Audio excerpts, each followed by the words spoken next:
నమస్కారం. ప్రస్తుతం మనతో పాటు ప్రముఖ ఆధ్యాత్మికవేత్త, ప్రముఖ జ్యోతిష్య వాస్తు పండితులు ముల్లపూడి సత్యనారాయణమూర్తి గారు ఉన్నారు. వారితో మాట్లాడిద్దాం. నమస్కారం గురువుగారు. నమస్కారం మా సజ్జన.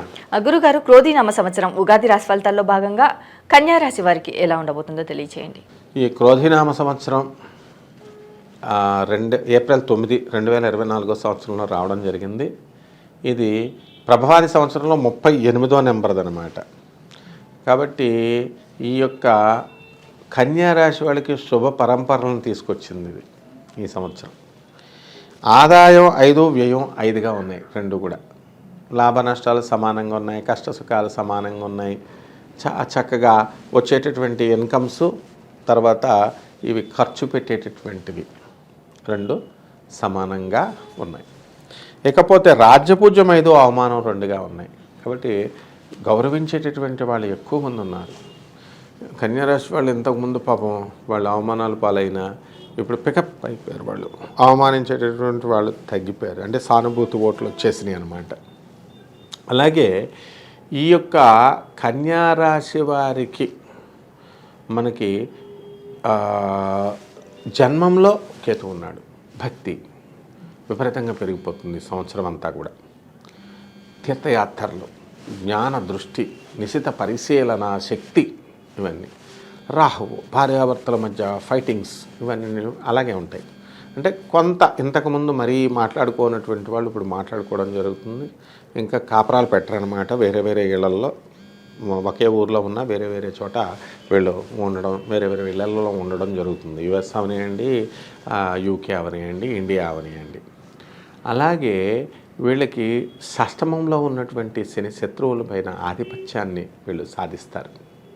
ఈ సంవత్సరం అంతా కూడా శత్రువులు మిత్రులు అయిపోతారు. భ్రమల నుంచి వీళ్ళు బయటకు వస్తారు.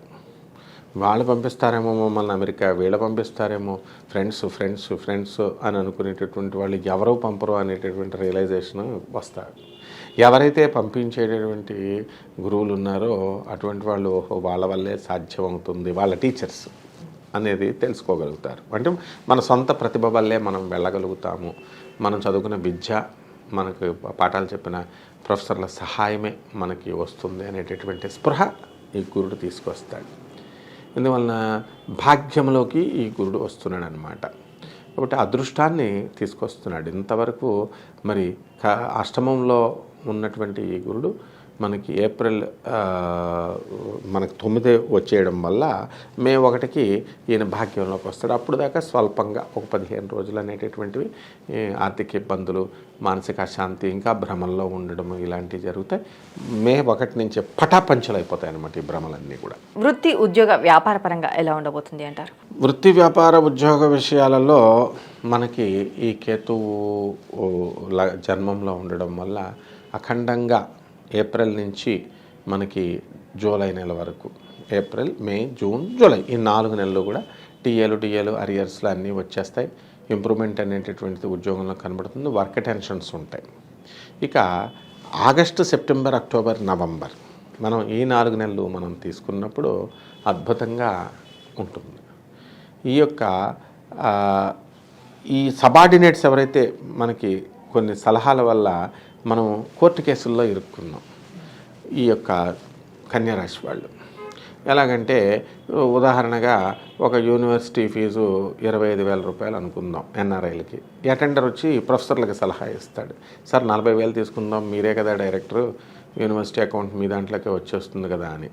ఈయన చాలా మంచి డైరెక్టర్. ఈయన ఈ సమస్యలు అనేటటువంటివి పాపం తెలీదు.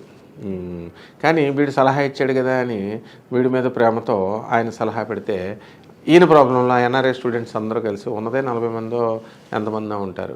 వాళ్ళు స్టూడెంట్స్ యూనియన్లు స్ట్రైకులు చేయడం, ఇలాగా తర్వాత ఈ డిపార్ట్మెంట్లో ఎంక్వైరీ వేయడం, ఇలా జరుగుతుంది. మంచిగా ఉన్నటువంటి ఈ డైరెక్టర్ హోదాలోకి వెళ్ళినటువంటి ఈయన మళ్ళీ వెనక్కి ఆ డైరెక్టర్షిప్ క్యాన్సిల్ చేసి ఇంకా ఇవ్వకుండా మామూలుగా ప్రొఫెసర్గా ఉంచడము, ఇలాంటి టెక్నికల్గా ఇలాంటి గొడవలలో ఈ కన్యారాశి వాళ్ళు ఇరుక్కోవడానికి అవకాశాలు ఉంటాయి. ఇవన్నీ కూడా ఉదాహరణలుగా మనం చెబుతున్నాం.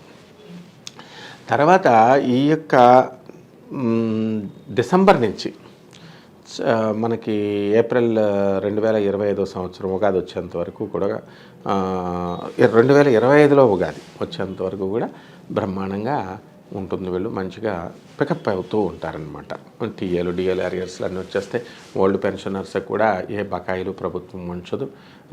ఇంతవరకు ఉద్యోగం అప్లై చేద్దాం అనుకుంటూ అప్లై చేయకుండా ఉన్నటువంటి బద్ధకస్తులు కూడా ఈ కన్యారాశిలో ఉన్నారు. మా నాన్న వద్దంటున్నాడు, మా అమ్మ వద్దంటుంది, ఏవో సాకులు.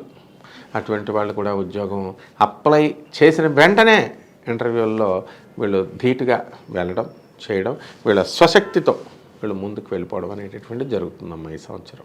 మరి అలాగే వ్యాపారస్తులు కనుక చూస్తున్నట్లయితే ఎలాంటి వ్యాపారాలు ప్రారంభించవచ్చు అంటారు, ఏ సమయంలో ప్రారంభించవచ్చు అంటారు? ఈ కన్యారాశి వారికి ఇనుము సంబంధించిన వ్యాపారాలు స్టార్ట్ చేసుకోవచ్చు.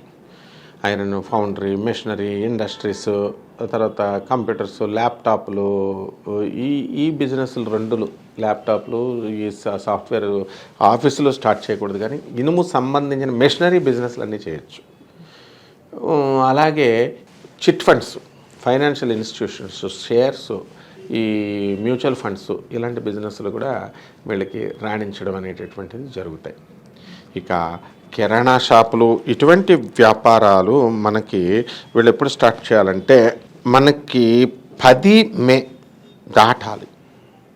ఈ మేషరాశిలోకి బుధుడు 2024 సంవత్సరంలో అక్కడ జరుగుతున్నాడు. దాటిన తర్వాత సెకండ్ పార్ట్లో వీళ్ళు మంచిగా పికప్ అవుతారు. 5 ఆగస్టు 2024 సంవత్సరంలో సింహరాశిలో బుధుడు వక్రిస్తున్నాడు. కాబట్టి వీళ్ళంతా కూడా ఈ అక్టోబర్ నెల నుంచి 2025 సంవత్సరం ఏప్రిల్ వరకు బ్రహ్మాండంగా అన్ని ఈ నేను చెప్పినటువంటి బిజినెస్లన్నీ స్టార్ట్ చేయొచ్చు.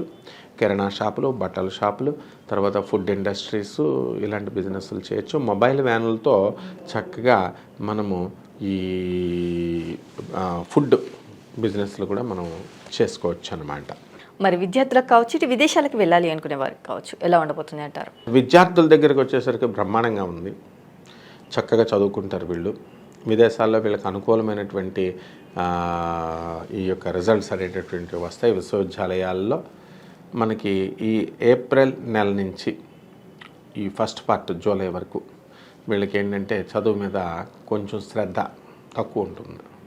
ఆ తర్వాత వీళ్ళు మధ్య భాగంలో మనకు డిసెంబర్ వరకు పుంజుకుంటారు. ఆ తర్వాత విత్ ఫ్లయింగ్ కలర్స్ జనవరి నుంచి 2025 సంవత్సరంలో కోరుకున్న చోట్లకు వెళ్ళిపోతారు. ప్రైవేట్ ఉద్యోగస్తులు కూడా విదేశాలకు వెళ్ళాలనుకునేటటువంటి వాళ్ళందరూ కూడా వెళ్ళిపోతారు. మరి రాజకీయ నాయకులకు ఎలా ఉందంటారు? రాజకీయ నాయకులకి ఆగస్టు నెలలో మనకి యొక్క రవి సంచారం అనేటటువంటిది జరుగుతుంది. 16 ఆగస్టు 2024 సంవత్సరంలో శుభ ఫలితాలు పొందుతారు వీళ్ళు. అలాగే 13 ఏప్రిల్ 2024 సంవత్సరంలో రవి మేషరాశిలోకి వస్తున్నాడు. కాబట్టి కొత్త కొత్త పోస్టులు రావడం, ఎలక్షన్లో నామినేటెడ్ పోస్టులు ఇవ్వడం, ఇలాంటివన్నీ కూడా జరుగుతాయి. అయితే ఏప్రిల్ నెలలో మనకి 13 ఏప్రిల్ తర్వాత మేషరాశిలో కూడా కొంచెం ఒడిదుడుకులతో, కొంచెం కష్టంతో ఫలితం అనేటటువంటిది జరుగుతుంది. అలాగే ఈ యొక్క సింహరాశిలోకి 16 ఆగస్టు తర్వాత 2024 సంవత్సరంలో రావడం జరిగింది. ఇది కూడా మనకి 12 బిల్డ్ అవుతుంది. కాబట్టి కొంచెం అధికంగా ఖర్చు అయ్యి కొంచెం ఎక్కువ శ్రమతో పోస్టులు అనేటటువంటివి రావడం జరుగుతాయి. మరి కోర్టు సమస్యల నుంచి బయటపడే అవకాశం ఉంది అనేసి అంటారు? కోర్టు సమస్యల నుంచి వీళ్ళు ఖచ్చితంగా బయటకు వచ్చేస్తారు.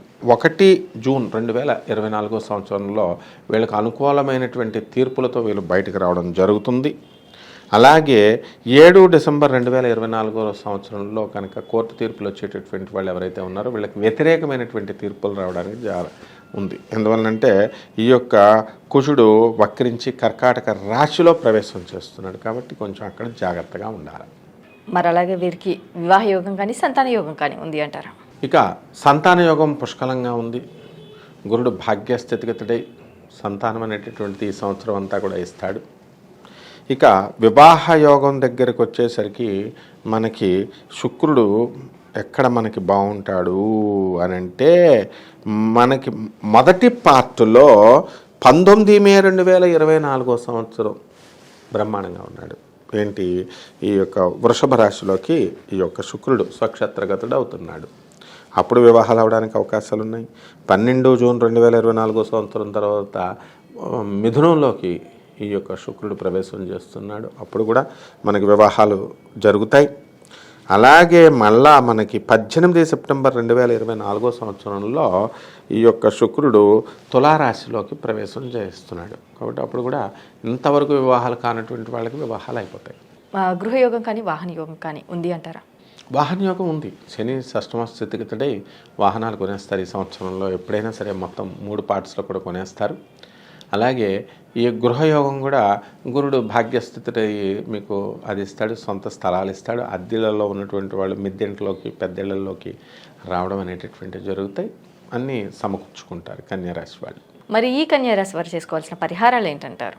ఈ కన్యారాశి వారికి రాహు జపం చేసుకోవాలి, రాహు స్తోత్రాలు చదువుకోవాలి. రాహుకి కిలోంపావు మినుముల్ని ఆవుపేట రంగు వస్త్రాన్ని ఇచ్చి పేద బ్రాహ్మడికి శనివారం నాడు ఉదయం 8 గంటలకి దానం చేసుకోవాలి.